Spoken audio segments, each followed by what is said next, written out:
when Donald Trump once again stooped to his old playbook of insults, this time hurling the words "Go back to Africa" at Barack Obama during a heated moment. The crowd gasped at the blatant racism, but instead of anger, Obama responded with the calm precision that has defined his career. Pausing for a moment before delivering a reply that stunned the entire nation, he reminded Trump and everyone watching that his story is the American story, one rooted in struggle, perseverance, and the belief that this country belongs to all who work to make it better. And then he cut deeper by pointing out that the real threat to America is not diversity but division, not immigrants or people of color but leaders who try to tear the country apart for personal gain, a line that drew thunderous applause and left Trump visibly unsettled, because Obama had not only dismantled the insult but turned it into a powerful lesson about unity and resilience, and in that instant, what Trump meant as an attack became the very stage on which Obama shined, leaving Americans across the nation shaken, inspired, and reminded why his voice still carries so much weight in the face of hate. The moment spread like wildfire across the nation, replayed on every news channel and shared millions of times online, with people pointing out how Trump's ugly outburst had backfired spectacularly, because instead of demeaning Barack Obama, it had given him the chance to deliver one of his most powerful rebukes yet. And as Obama spoke further, he reminded the audience that his presidency was proof that America had chosen hope over fear, unity over division, and progress over prejudice, driving home the idea that no insult, no matter how cruel or racially charged, could erase the strides the nation had made together. And he looked directly into the cameras as he told the American people that this country doesn't belong to a single race, a single class, or a single party, but to everyone willing to build it up.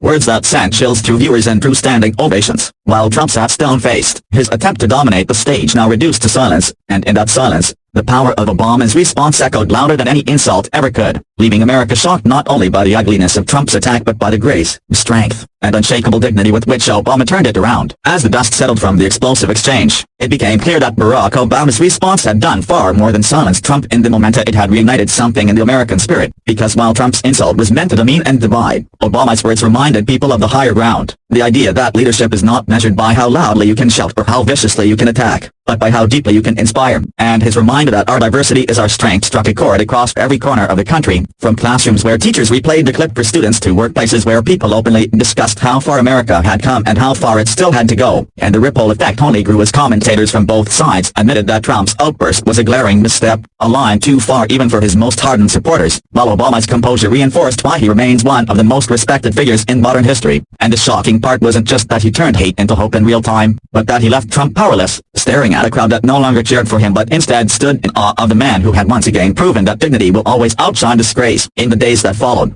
the confrontation dominated headlines, with Obama's response replayed as a defining moment of moral clarity in an era often drowned out by noise and division. And while Trump tried to downplay his words as a joke or a slip, the damage was already done, because Americans had witnessed in real time the sharp contrast between a leader who resorts to racism when cornered and one who rises above it with grace. And Obama's calm but powerful reminder that America's greatness comes from its diversity resonated deeply, sparking nationwide conversations about what kind of leadership the country truly needs. As communities across the nation embraced his message, sharing it in churches, schools, and rallies as a symbol of resilience, while Trump's camp struggled to contain the fallout as even some of his allies privately admitted he had gone too far. And the shocking truth was that what was meant to be a moment of humiliation for Obama had instead become a historic lesson in character, exposing Trump's bitterness while elevating Obama's legacy, and leaving the nation with the choice laid bare on live television between the politics of hate and the enduring power of hope. What unfolded afterward was more than just a viral clash. It became a cultural turning point, because Obama's response was not only replayed but also memorialized in headlines, podcasts, and editorials as a masterclass in dignity under fire, while Trump's remark was etched into the public memory as a stark reminder of the ugliness that still festers in American politics.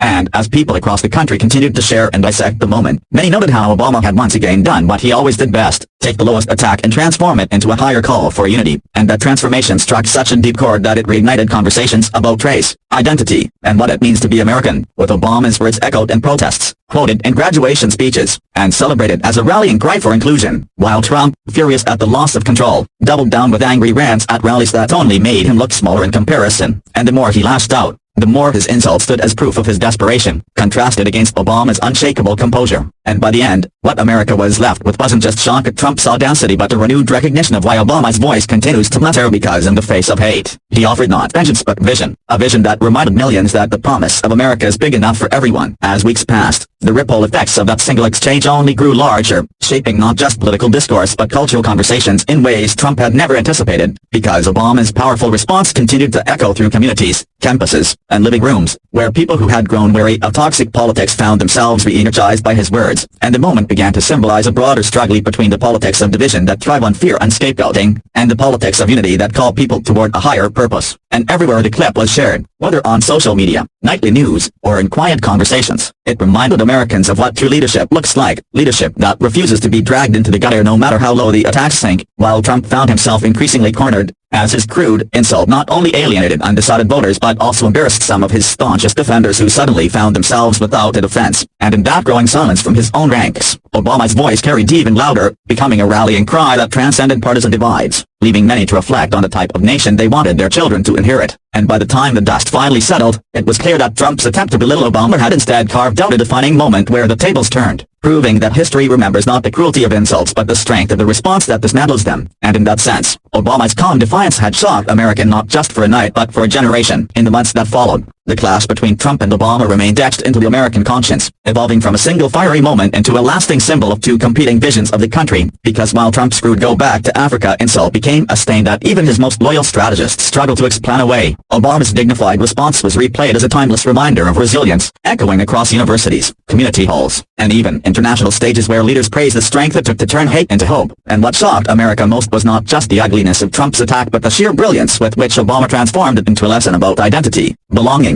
and the unshakable fabric of the American dream, inspiring young people who had grown cynical about politics to believe again that words can heal rather than harm. And while Trump ranted in rallies, recycling grievances and trying to paint himself as a victim, those very rants only underscored his weakness, highlighting the difference between a man fueled by resentment and one grounded in purpose. And as the weeks stretched on, polls, op-eds, and conversations all reflected the same strata that the nation had witnessed, a defining contrast of character on live television, one that would linger far beyond the political season, reminding Americans that history always elevates voices of dignity over those of division. By the time the narrative reached its inevitable conclusion, the exchange had grown into something far larger than a clash between two men. It had become a defining chapter in America's story, a moment replayed in classrooms, archived in documentaries, and remembered in living memory as proof of how leadership is revealed not in insults but in the response to them. And while Trump's words were etched into history as an example of the lowest form of politics, Barack Obama's calm defiance was enshrined as an answer that shocked the nation into reflection, reminding Americans that dignity and unity are more powerful than hate. And as the months turned into years, people continued to look back on that night as a turning point when a cruel remark intended to belittle instead elevated the very person it targeted, and the image of Trump, visibly shaken while Obama spoke with steady conviction, became symbolic of the collapse of bluster against truth, leaving America with a lesson it would not soon forget: that insults fade, but the moral weight of character endures. And in that endurance, Obama's voice lived on, not just as a rebuke to one man but as an enduring call for a nation to rise above division and stand together as one.